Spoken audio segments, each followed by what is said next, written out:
Muy buenas noches, amigos. Bienvenidos a la emisión estelar de TVC Noticias. Aquí lo más destacado del día.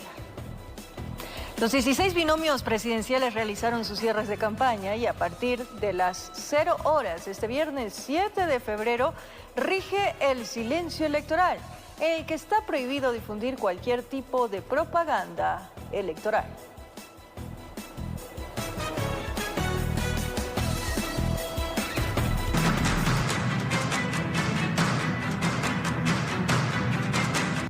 Un hombre fue victimado por sicarios en la Ajabí. Esto queda al sur de Quito. Los testigos dicen que escucharon al menos 5 disparos que acabaron con la existencia de quien manejaba un taxi.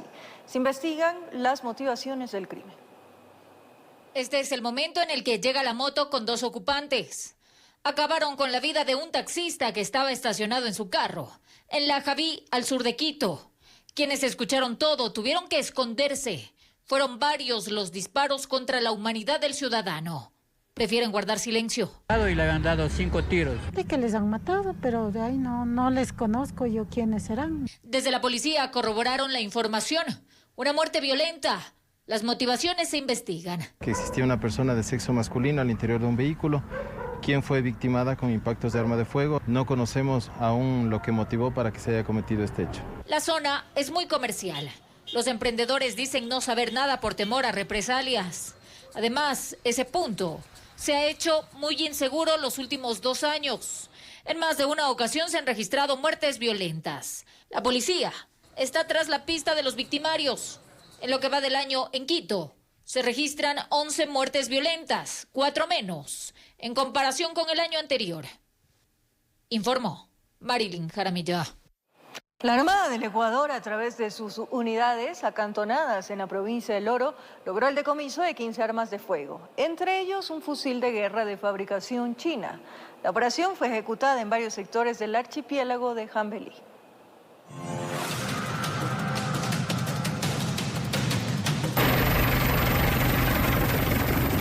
Con el objetivo de desarticular grupos terroristas que operan en el perfil costanero de la provincia de El Oro, la Armada ejecutó operaciones encubiertas en varios sectores, logrando resultados positivos. En el sector de Puerto Bolívar, Estero Guaylá, se aprendieron a 2 personas, se encontró también una subametralladora, una escopeta de fabricación artesanal, 40 cartuchos calibre 12 milímetros y una radio portátil. Otro de los sitios intervenidos fue el sur de la isla Puná. Allí los uniformados ingresaron y allanaron varias viviendas ubicadas en Camaroneras, donde se decomisó todo un arsenal. Una subametralladora UCI, calibre 9 milímetros, un revólver 9 milímetros, 6 armas largas tipo Mossberg, retenidas para investigación por inconsistencia documental, un arma larga tipo Mossberg, calibre 12 milímetros, por permiso de tenencia falso, 3 escopetas de fabricación artesanal, totalizando 15 armas de fuego y 121 municiones. Las incursiones dieron inicio el 29 de enero del presente año, esto debido a las denuncias del sector camaronero y pesquero cansados de tantos asaltos y robos en el mar, lo que dio paso a una reunión urgente de los involucrados. A través de eso se han implementado diferentes estrategias a fin de neutralizar y reducir este tipo de actividades que se están cometiendo en el área marítima. El mega operativo también dejó 5 embarcaciones retenidas por presunta clonación e inconsistencia en las series numéricas de los motores fuera de borda. Y lo que llamó la atención fue el decomiso de este fusil de guerra AK-47 de fabricación china y su respectiva munición. Recordar que este tipo de arma fue utilizada para romper el blindaje de un vehículo y asesinar a una persona semanas atrás en la capital de los orenses. Informó Richard Ceballos. Una ciudadana denuncia que un grupo de desconocidos ingresaron a su vivienda, argumentando que iban a dejar un paquete. Lo extraño del caso es que abrieron la puerta con alguna llave especial. Quienes viven en la Florida, al norte de Quito, alertan de la presencia de bandas que incluso extorsionan a los comerciantes. El campanero primero cruzó la calle, fue directo a la casa. Él es quien abrió la puerta y dio la alerta para que se acerque el resto de sus cómplices en un carro negro. Desciende el conductor, hablando por teléfono. Chequea la zona hasta que ingresan al domicilio. Están espiando. Según se ve en la grabación, al parecer el hombre está armado. No lograron llevarse nada, pero su intención era vaciar la casa. Para eso iban a utilizar el automotor. Todo ocurrió a las 18:50. ¿Cómo abrieron el acceso? Ellos tienen sus mañas, dice la víctima. No sé, con algún tipo de llave maestra, porque fue demasiado rápido la forma en la que lograron abrir la puerta. Los zampones quisieron abrir la puerta del primer piso, explica. Recorrieron el patio, pero recién ahí se dieron cuenta que no estaban solos. Esta fue la explicación que dieron. Como yo estuve en la casa, salí, por eso es que se retiran inmediatamente, porque yo ya les veo y les pregunto qué hacen ahí. Y dicen que han entrado a dejar un paquete donde un inquilino, cosa que no, después preguntamos y no era cierta. En la Florida no solo son desconocidos ingresando a las viviendas, son robos constantes, sujetos armados por las calles y hasta vacunadores. Sabes, en esa esquina había ido el vacunador y le había amenazado que tiene que pagarle 3,000 y si no, la señora cogió el camino y se fue. Eso explica por qué hay establecimientos cerrados con candados llenos de polvo. No, por eso están desocupados los locales, porque no, por el miedo. No puedo arrendar, ya está más de 3 meses que no le puedo arrendar. Ese otro local estaba más de 1 año que tampoco le podía arrendar. ¿Por los vacunadores? Por los vacunadores. Hasta hace unos meses veían a los militares patrullando la zona. Hoy ya no se los ve, por lo que piden la presencia de la fuerza pública, uniformados, que tanta falta hacen en el barrio. Igual, como le digo a mí, también con pistola me cogieron ahí.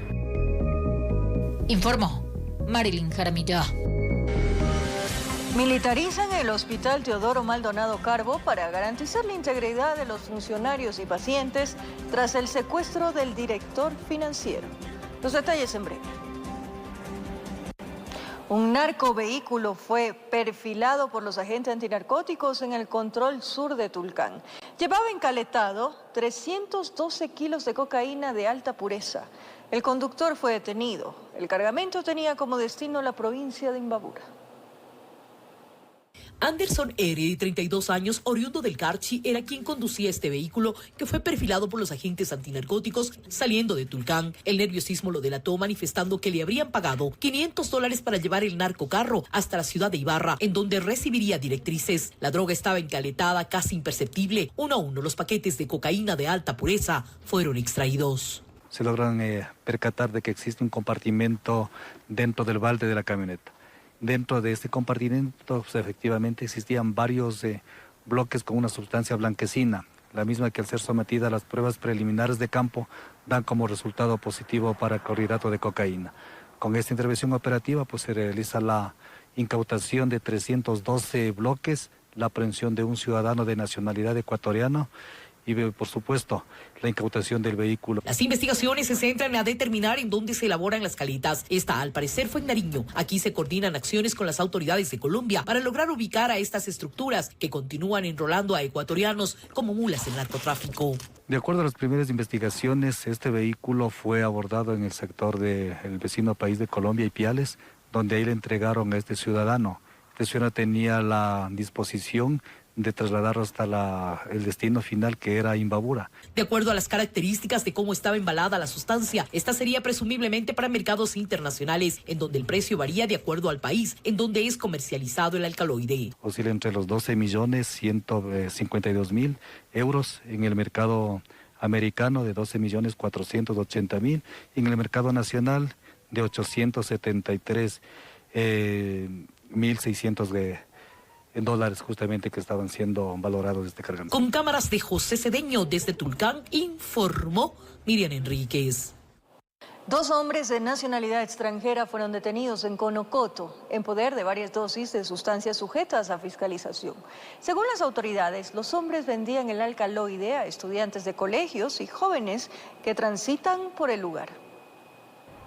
Se habían apostado en los alrededores de la avenida Juan Montalvo en la parroquia de Conocoto a la hora de la salida de los estudiantes. Movilizándose en una motocicleta y con los ojos bien abiertos, merodeaban el lugar en busca de un eventual cliente. Al momento de realizar un patrullaje preventivo, observó una motocicleta en la cual se movilizaban 2 ciudadanos, los mismos que al ver la presencia policial tomaron una actitud sospechosa, por lo cual se paró la marcha de la motocicleta.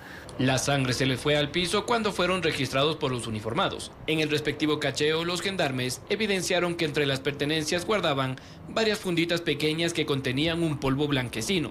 Y al momento de hacer el registro de estos 2 ciudadanos, se encontró en su poder varias fundas plásticas, en su interior sustancias de color blanquecina y color beige, que después de obviamente de hacer los trabajos de campo con el personal especializado en antinarcóticos, se obtuvo como resultados pues, que se trataría de clorhidrato de cocaína y pasta base de cocaína. Aparentemente se trataría de presuntos microexpendedores, puesto que según denuncias ciudadanas, sujetos de similares características pasean por el lugar de forma sospechosa. Aparentemente se estaría realizando lo que es el expendio de estas sustancias sujetas a fiscalización a los estudiantes que salen de las diferentes unidades educativas. La motocicleta de igual manera fue ya ingresada en los patios de detención vehicular para las investigaciones correspondientes. Ambos individuos, indicaron las autoridades, son de nacionalidad extranjera y se verifica si en su país de origen tendrían antecedentes delictivos o estén involucrados en procesos judiciales. Informó Mauricio Sánchez. Al volver durante este 2025, varios casos de acoso escolar han sido reportados. Algunos terminaron en suicidio. ¿Cómo enfrentarlo? Los detalles al regresar de la pausa aquí en Emisión Estelar de TVC Noticias. En estas elecciones generales 2025, los electores a escala nacional recibirán 4 papeletas para elegir a sus representantes. Una de color café para elegir binomio presidencial. Una de color melón para elegir asambleístas nacionales, una de color verde para elegir asambleístas provinciales y una de color rosado para elegir parlamentarios andinos. En el exterior, la papeleta para seleccionar a los asambleístas será de color celeste. Recuerde que para que el voto sea válido, el elector debe marcar únicamente el casillero de la lista de su preferencia. Si marca más de una vez, el voto será considerado nulo, al igual que si escribe la palabra nulo anulado, se efectúan tachaduras u otras marcas. Las papeletas que no tengan ninguna marca serán consideradas como voto en blanco y no se contabilizará en el resultado final. Con la presencia de alrededor de 10.000 personas, el presidente Daniel Noboa cerró la campaña electoral del movimiento ADN en la capital. El recorrido inició al sur de Quito y culminó en la Plaza de Toros. En horas de la mañana, el cierre de campaña se realizó en la ciudad de Guayaquil. Desde las 0 horas de este viernes empieza el silencio electoral previo a la jornada de elecciones del próximo domingo 9 de febrero. El presidente Daniel Noboa encabezó el cierre de campaña del Movimiento Acción Democrática Nacional realizado en 2 ciudades del país, Guayaquil y Quito. En el puerto principal, los candidatos a la Asamblea Nacional compartieron un show artístico con los asistentes. En horas de la tarde, en la capital, el primer mandatario encabezó una caravana que partió desde el sur de la ciudad, atravesando calles y avenidas del centro histórico, hasta finalmente llegar al norte de la ciudad, donde alrededor de 10.000 personas acompañaron a los candidatos de las listas 7. Anabela Asin, madre del primer mandatario y quien encabeza la lista para asambleístas nacionales, agradeció al país por la acogida que ha tenido a esta propuesta política. Que los bendiga Dios a todos ustedes por estar aquí acompañándonos en este gran reto de llevar adelante nuestro país, cambiar lo que actualmente vivimos, tener tiempos mejores, gracias al apoyo de ustedes y de todos los que han seguido, los que están trabajando y luchando desde siempre y creen en que pueden haber tiempos mejores y un nuevo país. Por su parte, Daniel Noboa señaló que busca dar continuidad al proyecto político que ha dejado de lado a la vieja política. Un país en el que exista orden, en el que exista dignidad, en el que exista oportunidades para los jóvenes, en el que existan becas para todos esos jóvenes que quieren prepararse técnicamente, donde existan zonas francas tecnológicas, donde exista la inversión, donde exista el empleo, la seguridad y la salud. El Ecuador ya cambió y quiere seguir cambiando, quiere consolidar el triunfo. De esta manera concluye esta noche la campaña para dar paso al silencio electoral que, de acuerdo al Código de la Democracia, inicia 48 horas antes de los comicios y se extiende hasta las 17 horas del mismo día de las elecciones. Informó Miguel Ángel Bedoya. La candidata a la presidencia por la Revolución Ciudadana, Luisa González, realizó su cierre de campaña en el centro de la ciudad de Guayaquil. Veamos. A pesar de la lluvia, cientos de simpatizantes de la Revolución Ciudadana acudieron al cierre de campaña de la candidata Luisa González, que se realizó en la avenida 9 de Octubre y Simón Bolívar, centro de Guayaquil, donde se instaló una tarima para la presentación de artistas. Luego intervinieron el candidato a la Asamblea Raúl Chávez y el aspirante a la vicepresidencia Diego Borja, hasta que Luisa se dirigió a sus seguidores y dio un discurso enfocado en atacar al oficialismo. Estamos aquí para el cambio. Estamos aquí porque este pueblo no se conforma. Este pueblo le dice basta. González abordó temas como inseguridad, salud pública, educación y trabajo. Las medicinas, los médicos, el equipamiento, y no vamos a permitir que a nuestra gente sencilla se la trate de forma inhumana.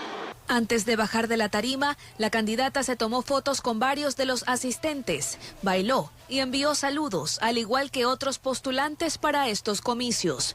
El silencio electoral rige a partir de esta medianoche, informó Adriana Peralta. Algunos candidatos a la presidencia no realizaron actos tradicionales, sino que prefirieron transmisiones en vivo en las redes sociales. Sin embargo, los mítines y caravanas no faltaron en estos cierres de campañas electorales. Henry Cucalón del Movimiento Construye cerró su campaña con una minga ciudadana en Carapungo, en Quito. Junto a su binomio, compartieron con la comunidad para rehabilitar un parque. Ahí aprovechó para agradecer el respaldo ciudadano. Mientras que Iván Cueva, auspiciado por el Partido Amigo, hizo una transmisión en vivo de su recorrido por la ciudad de Machala, en la provincia de El Oro. De su lado, Jorge Escala, de la lista 2, caminó por la ciudad de La Tacunga y el cierre de campaña en la Plaza San Sebastián, en medio de simpatizantes de la provincia de Cotopaxi. Francesco Tabaqui de Creo escogió la capital de la República para cerrar su campaña, específicamente en el Coliseo María Augusta Urrutia, en Solanda. Enrique Gómez hizo una caravana por el Parque Samanes. Y Henry Kronfle se quedó en Guayaquil. Acudió al Distrito 3 de la ciudad, en el sector de la Florida, donde estuvo acompañado del líder del Partido Social Cristiano, Jaime Nebot, así como de su binomio y candidatos a la Asamblea, como Luisa Delgadillo, Vicente Tayano y Alfredo Serrano. Andrea González Nader, del Partido Sociedad Patriótica, en cambio, hizo una transmisión en redes sociales, con DJ incluido, para no caotizar calles y culminar una campaña austera. Informó Adriana Peralta. Mediante un comunicado oficial, el presidente de la República, Daniel Noboa, informó a la Asamblea Nacional a través de la vicepresidenta Cynthia Helibert sobre su ausencia del cargo debido al cierre de campaña para las elecciones generales. Noboa estará ausente hasta las 23:59 para cumplir con las actividades proselitistas. En el documento, el mandatario explicó que los motivos de su ausencia constituyen una situación de fuerza mayor, siendo esta la cuarta vez que delega la presidencia a Cynthia Helibert.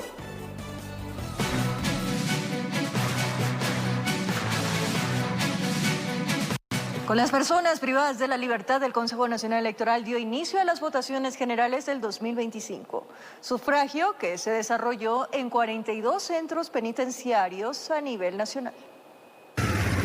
Miembros de la Policía Nacional y el Ejército Ecuatoriano se encargaron de custodiar los 42 centros penitenciarios a nivel nacional, donde 6.218 personas privadas de la libertad, sin sentencia condenatoria ejecutoriada, ejercieron el derecho al voto.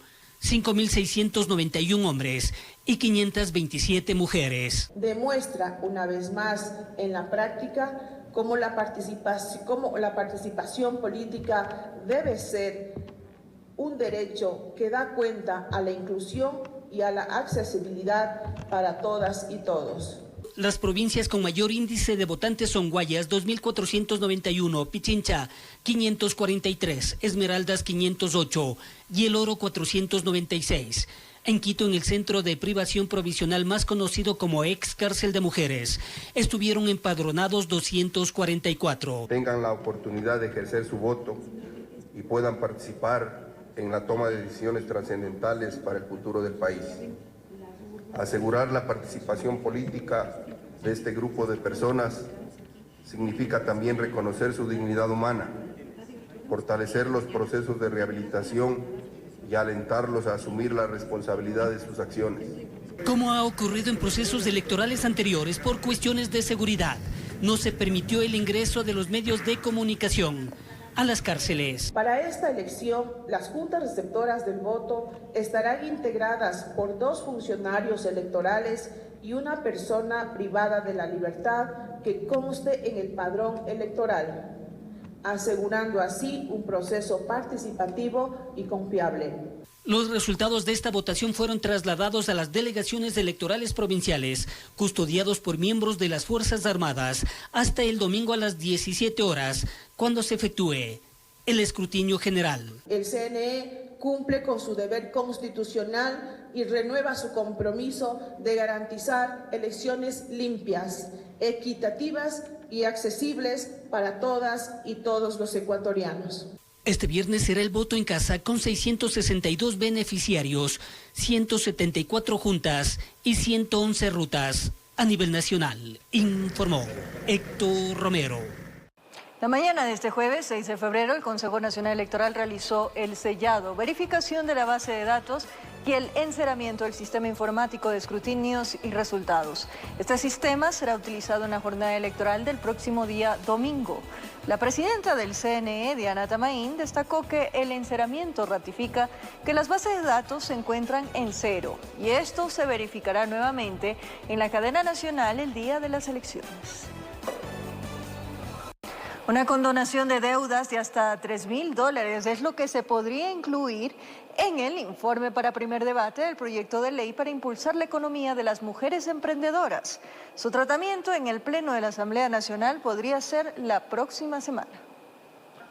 Ya tiene forma el informe para primer debate del proyecto de ley orgánica para impulsar la economía de las mujeres emprendedoras del Ecuador, que fue remitido por el Ejecutivo con el carácter de urgente en materia económica. Tras varias modificaciones, fue aprobado por unanimidad en la Comisión de Participación Ciudadana de la Asamblea Nacional. El articulado actual, como sale, ¿sí? Son 13 artículos divididos, es decir, se aumentó, era originalmente 9, aumentamos a 13 artículos, se mantuvieron básicamente el espíritu de los capítulos, se aumentaron a 5 disposiciones generales, se aumentaron a 8 disposiciones reformatorias y a 8 disposiciones transitorias, teniendo en cuenta también que en la mayor parte de los artículos, como originalmente vinieron, se aumentó también articulado en base a las aportaciones de los asambleístas. Con esto, el siguiente filtro será su tratamiento en el Pleno de la Asamblea Nacional, posiblemente el próximo martes 11, ya con la presencia de los asambleístas titulares, luego del proceso electoral. Entre los principales aportes se debate una posible condonación de deudas. ¿Cuál es el valor? $3.000, no es un valor, digamos, muy importante, tomando en cuenta que los emprendedores tienen ese capital semilla, es decir, no es una cuestión de 20.000, 30.000 o 40.000, no, habitualmente son capitales muy bajitos y que eliminándolas por una única vez, dice claramente la transitoria, puedan, digamos, mejorar de alguna forma su historial crediticio. ¿A qué sectores abarcará? Está por definirse, luego de un análisis que efectúe la Junta Reguladora Financiera. Bueno, ahorita estamos trabajando con todas estas entidades, ¿no? Tanto con de manera pública, con la privada y también con la economía popular y solidaria. Así que esperemos, ya cuando tengamos esa información más claramente, nosotros les daremos llegar a ustedes también para que sean nuestra mano y nuestros aliados para que se socialicen. Pero va a ser medio complejo en el sector privado que ellos se queden cruzados de brazos viendo que no les van a pagar. Bueno, esperemos que no sea de esa manera. Nosotros hemos visto dentro de esta comisión toda esa predisposición para trabajar con nosotros. Cambios que se pretenden implementar para ayudar a las mujeres emprendedoras, tanto formales como informales, informó Héctor Romero.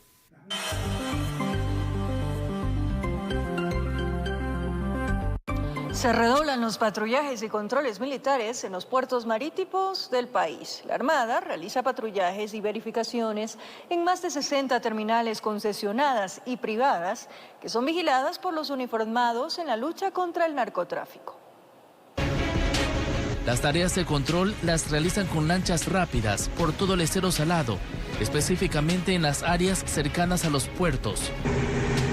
También en los muelles y dentro de las terminales marítimas. El trabajo se duplicó desde el 3 de febrero con el decreto y pedido del presidente de la República al bloque de seguridad para que los puertos sean militarizados. Verificando que no exista embarcaciones extrañas acercándose a los buques mercantes que se encuentran atracados en los muelles, en el muelle de este puerto, el puerto Contecón. Durante uno de los recorridos constatamos la labor que realizan en el sur de Guayaquil, donde existen puertos concesionados y privados. Los recorridos los realizan a toda hora del día, para evitar que las organizaciones delictivas contaminen las embarcaciones. Hay varios puntos críticos, ¿no? La contaminación ocurre desde el embarque de los contenedores, ocurre también contaminación dentro del puerto, también contaminación a lo largo de los 56 millas náuticas de salida hasta la boya de mar. Guayaquil concentra 32 de los 64 puertos que existen en el país. Es decir, que los operativos de control llegan hasta la provincia de Esmeraldas, Manabí y El Oro. Solamente hemos tenido un caso de contaminación de un contenedor el día martes en Naportec, donde colaboramos con la policía, quien tomó procedimiento. La otra estrategia que hemos adoptado es de embarcar un grupo especial a bordo de la nave desde el momento que sale del puerto hasta la boya de mar. La visión que tienen es evitar que las organizaciones narcodelictivas con nexos internacionales logren enviar droga dentro y fuera de estos contenedores. Los patrullajes también los ejecutan en el área de cuarentena en el Golfo de Guayaquil. Tenemos estadística que existen embarcaciones pequeñas que han tratado de contaminar los buques mercantes con paquetes. Sí se reforzó la seguridad y protección de los puertos con el Comando de Guardacostas, la Infantería de Marina y toda la parte operativa de la Armada del Ecuador, informó Charlie Pisa. Las fuertes lluvias registradas en las últimas horas inundaron varios barrios del cantón Lago Agrio en la provincia de Sucumbíos. Negocios y viviendas resultaron afectadas.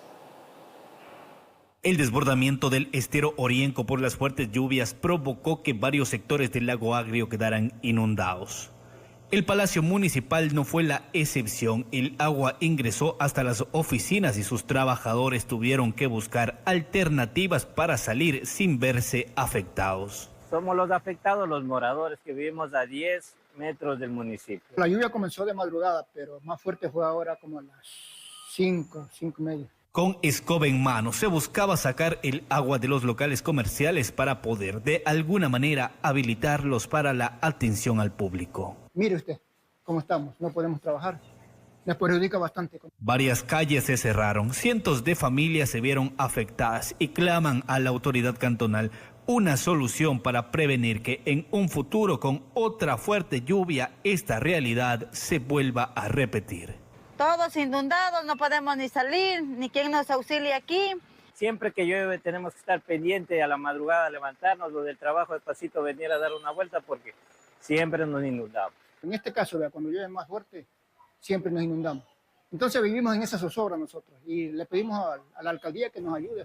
Informó Emilio Albán Sánchez.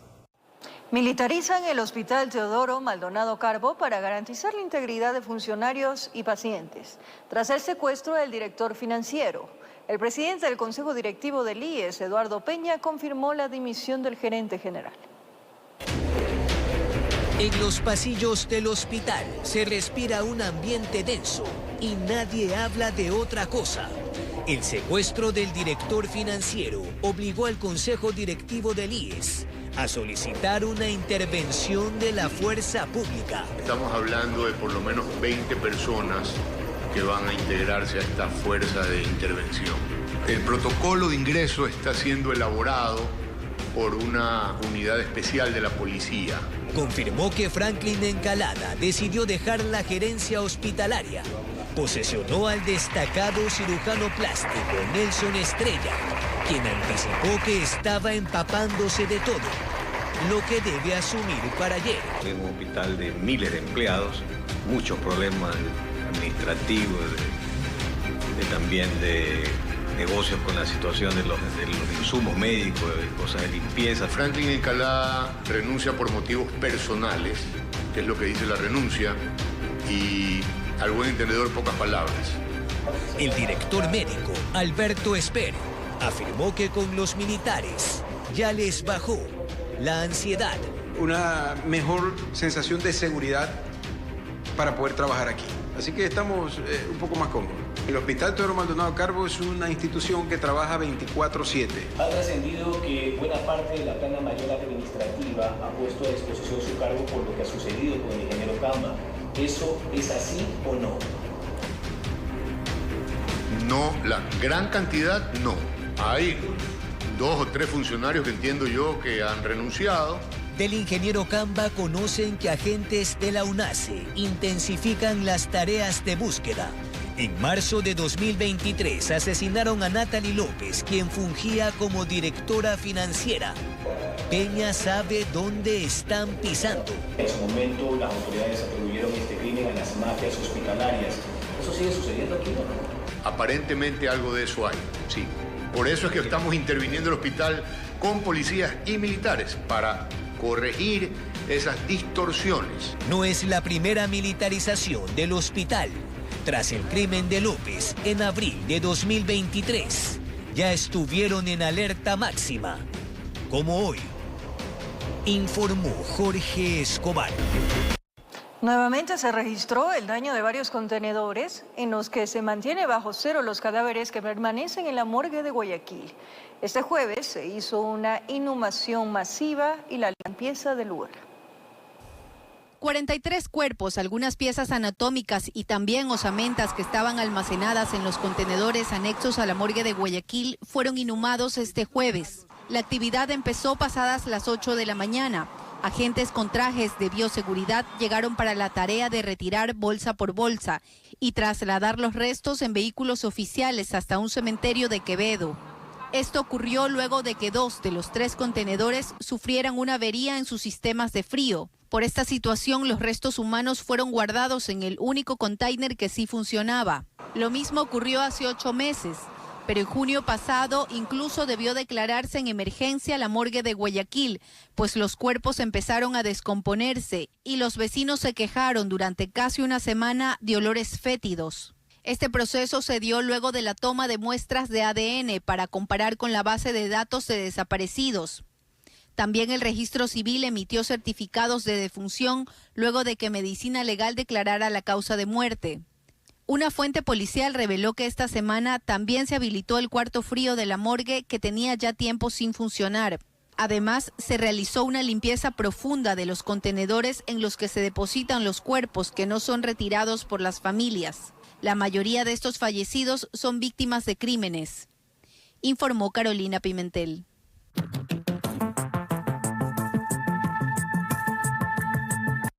Durante este 2025, varios casos de acoso escolar han sido reportados. Algunos terminaron en suicidio. ¿Cómo enfrentarlo? ¿Cómo identificarlo? Los expertos conversaron con nosotros y les tenemos este reportaje. Esos son los gritos de dolor de una madre que acaba de darse cuenta que su hijo de apenas 16 años de edad se quitó la vida a causa del bullying. Ya sabe usted que la integridad física y psicológica del niño no es la misma ni será la misma después de esto. Y esas, en cambio, son las palabras de otra madre desconsolada al saber que su hijo sufrió una presunta violación en un colegio por parte de sus propios compañeros. En lo que va del año se han registrado en el país varios casos de acoso o bullying a menores dentro de instituciones educativas. Según un estudio, el 70% de los niños o niñas son directa o indirectamente afectados por el bullying escolar y en varias ocasiones. La violencia empieza desde el círculo familiar. Muchos niños que son víctimas de bullying hasta se apartan de actividades recreativas como equipos deportivos o equipos académicos, digamos, empiezan a apartarse porque, claro, ven amenazante la sociedad. Entonces, esos niños, al no tener una red de apoyo que les sostenga, que les ayude a salir adelante, tienden a tener estas ideaciones suicidas que a veces se logran consumar. Según la socióloga Natalia Sierra, el bullying se promueve debido a que conformamos una sociedad competitiva. Bien, el ser humano necesita competir, pero tiene que competir dentro de límites que sean saludables para el sostenimiento de esa sociedad y no una competencia que termine destruyendo las relaciones sociales. El bullying es violencia. O sea, por cualquier lugar que uno se le vea es que estamos violentando al otro. En su gran mayoría los menores aguantan acosos hasta que deciden hablar, pero cuando lo hacen con toda esa valentía no hay nadie quien los escuche. No le dan confianza al niño o a la niña de acercarse. Lo mismo pasa con los maestros. A veces hay maestros que no abren las puertas para que los estudiantes tengan la confianza. Los adultos somos los responsables de establecer relaciones amigables, ¿no es cierto?, con los menores. Eso es una responsabilidad de los adultos de la sociedad. Y para superarlo, en muchas ocasiones es necesario un trabajo psicológico, desde casa y profesional. Siempre dar palabras de aliento a los hijos, decir como que lo estás haciendo bien, cuéntame sobre tus amigos, qué bien que estás haciendo esto. Eso va a fortalecer también la autoestima, el amor propio del niño. Es súper importante también trabajar con el agresor, porque si nosotros no trabajamos con el agresor y solo castigamos, entramos de cierta forma dentro del mismo vínculo, del mismo círculo de violencia. El bullying o el acoso es sin duda una realidad que roba la vida de inocentes. Para evitarlo, los expertos recomiendan escuchar y observar. Además, por supuesto, de generar confianza entre los hijos y, sobre todo, denunciarlo. Informó Mía Sabeli Carrera. Personal de las Fuerzas Armadas de Los Ríos recibió una capacitación en materia de derecho constitucional para evitar futuros procedimientos donde se vulneren los derechos a los ciudadanos. Ecuador atraviesa una crisis de inseguridad que obligó al gobierno la militarización de las calles y a prácticamente un año del reconocimiento de un conflicto armado interno, hay actuaciones militares que se encuentran en investigación. Por esta razón, el Consejo de la Judicatura en Los Ríos organizó una capacitación para las tropas que realizan operaciones en territorio. La fuerza militar fue preparada para proteger nuestras fronteras, para proteger al Ecuador de amenazas generalmente externas, pero en la realidad social que vivimos ahora, la fuerza militar está abocada y está prestando su contingente. Por lo tanto, como sociedad civil y función judicial, Consejo de la Judicatura, estamos tratando de contribuir a aquello dándoles ciertos tips de formación sobre lo que se puede hacer y lo que no se debe hacer en esos procedimientos. Y así evitar casos como el de los 4 de las Malvinas, que continúa en indagaciones. La capacitación también se centró en conocer el respeto estricto de la Constitución y la norma para que las pruebas obtenidas en operaciones militares sean eficaces al momento de juzgar. Cierto es que si se viola la Constitución o la norma, la prueba que puede haberse obtenido pasa a ser una prueba ineficaz. Entonces, obviamente, el delincuente o presunto delincuente que se considere afectado por esta actuación policial o militar va a tratar en su defensa utilizar estas situaciones para su beneficio. Esta iniciativa surge tras varias mesas de trabajo donde se analizaron falencias. Afinar algunas situaciones, porque a medida de lo que hemos venido operando, hemos venido aprendiendo, y con esto va a complementar lo que ya hemos hecho, especialmente en las aprehensiones y en los delitos que se ha visto, al menos en los últimos tiempos. En este primer ciclo de formación se capacitaron 100 militares que operan en la zona sur de la provincia de Los Ríos y planean extenderla a más tropas, informó Martín Soto. En las elecciones generales 2025 se elegirán un binomio presidencial, 151 asambleístas, de los cuales 15 son nacionales, 130 provinciales y 6 por el exterior. Además, se deben elegir 5 parlamentarios andinos. Hay que destacar que en 9 provincias se incrementa el número de asambleístas por la cantidad de habitantes, según los datos proporcionados por el INEC. Por lo tanto, en Guayas se elegirán 24, en Pichincha 19, Manabí 10, Azuay 6, Esmeralda 5, Tungurahua 5, Santa Elena 4, Morona, Santiago y Orellana 3. Tome en cuenta que en Guayas, Pichincha y Manabí los electores deberán votar por circunscripciones, ya que son los sectores más poblados del país. Mientras que los ecuatorianos residentes en el exterior deberán sufragar por regiones. La primera, Estados Unidos y Canadá. La segunda, Europa, Asia y Oceanía. Y la tercera, América Latina, el Caribe y África. Una madre habría acabado con la vida de sus 2 hijas de 6 y 4 años de edad para posteriormente suicidarse. La tragedia se registró al sur de Quito. La policía investiga qué motivó a la progenitora para tomar esta fatal decisión.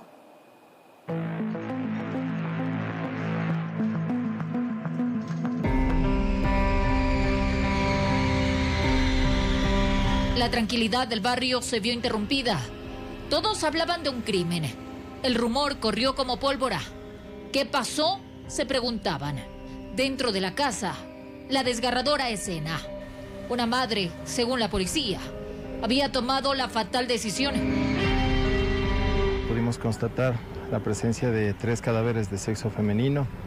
De acuerdo al manejo de la escena y a la recopilación de indicios en el lugar de los hechos, se conoce que la persona fallecida es de 29 años, quien se presume había victimado a sus 2 hijas menores, la una de 4 años de edad y de 6 años de edad. Sobre la cama estaban las pequeñas, mientras que la progenitora fue encontrada muy cerca de ellas. Ellos se encontró una carta exculpatoria y el elemento constrictor con el que presumiblemente, después de haber cometido los 2 asesinatos, se presume se habría suicidado. Es una sábana que está levantada por el Departamento de Criminalística para sacar los perfiles genéticos y el cotejamiento respectivo. Son ecuatorianos, la señora no tiene antecedentes penales. Según la policía, se trató de un doble homicidio y posterior suicidio. Los gritos del padre de las menores alertaron a los gendarmes, quienes hicieron el levantamiento de los cuerpos. ¿Cuáles habrían sido las motivaciones? Eso se indaga. No se descarta problemas en el hogar. Los moradores de la ferroviaria no salen de la impresión. Era la vecina que por aquí pasaba con sus hijas tomadas de la mano. ¿Cómo entender entonces semejante desgracia? Se escuchaba y se escuchaba al señor que lloraba por las creo que son hijitas, mujercitas y la esposa. Ambulancia, qué bien. Solo le sacaron los cadáveres nada más. Los restos mortales fueron trasladados al Departamento de Medicina Legal para la necropsia de ley. El caso se investiga. Informó Marilyn Jaramillo. Casos como este han generado gran impacto. Es por ello que las instituciones que trabajan por personas en situación de riesgo o sobrevivientes de violencia a la mujer invitan a quienes estén sufriendo de algún tipo de violencia a que acudan a las casas de acogida para que reciban atención y apoyo y así salvaguardar su vida y la de sus hijos. Hace algunos años, Elena, nombre protegido, ingresó a la casa de la mujer. Acompañada de sus hijos, lograron tener el apoyo que ella necesitaba para salir adelante. De cultivarme, primero yo, defender mis derechos como mujer y decirles también que una puede salir adelante. La línea 1-800 para atención en violencia de género, buenas tardes. Y es que con una llamada al 1-800-288-523, usted puede solicitar apoyo. La psicóloga que recibe esta llamada puede dar primeros auxilios psicológicos y puede hacer la derivación para el ingreso a la casa. En la casa van a encontrar un lugar seguro, un lugar de protección, donde tienes asistencia legal, asistencia psicológica, asistencia social. En el caso de Elena, la terapia psicológica le ha servido para superar su situación, pero sobre todo para salir adelante con sus hijos. Terapias psicológicas son lo más bueno que nos puede pasar porque nosotros podemos contar y sanar a la vez. Esta casa de acogida apoya a las mujeres y a sus hijos a culminar sus estudios de bachillerato, pero además cuentan con el área de medios de vida, donde se imparten talleres. Allí son capacitadas para que puedan emprender. Ana, usuaria de la casa de acogida, ha visto en el taller de costura una oportunidad de vida. Voy a aprender más, cada día más. Cuando yo ya salga de aquí, buscar un empleo, o sea, de costura, y voy a seguir adelante con la ayuda de Dios y por mis hijos. La Casa de la Mujer brinda atención especializada y gratuita para mujeres mayores de 18 años y sus hijos hasta los 12 años. Y lo que esperan es apoyar a las mujeres a romper el círculo de violencia. Por eso hacemos un llamado a las mujeres del país y a las mujeres del Distrito Metropolitano que necesiten este servicio, a llamarnos, a buscarnos a través del Patronato San José. Informó Solange Mateu. En estas elecciones generales 2025 existe ley seca desde las 12 horas del 7 de febrero hasta el mediodía del lunes 10 de febrero.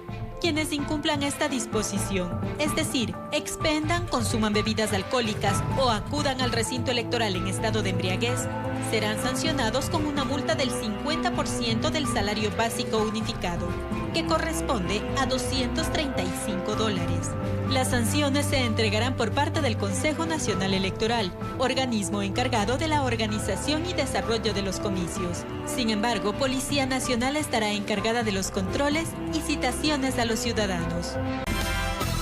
De regreso para contarles, cientos de perros abandonados pasan hambre y frío. La solución podría ser la adopción. En la siguiente nota les mostramos algunos ejemplares. Perritos abandonados buscan abrigo y techo.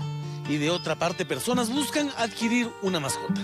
Nuestra buena obra de hoy, tratar de unir esas vidas. Era callejero por derecho propio. Aunque fue de todos, nunca tuvo dueño. Son varias las razones de encontrar tanto perrito solo en las calles. En ocasiones escapan de sus hogares, otros son abandonados y en general su incremento llega debido al apareamiento descontrolado que experimentan al estar viviendo a su suerte. ¿Qué opina la gente? Los perritos abandonados. Sí genera. Primero trae la suciedad, el mal ambiente y los perros son seres vivos. Yo no sé cómo hay gente que les abandona. Sí, esto es una verdad. A todos nos remuerde el corazón, sin embargo siempre será comprometedor el llevarnos un animalito de la calle sin saber sus condiciones de salud.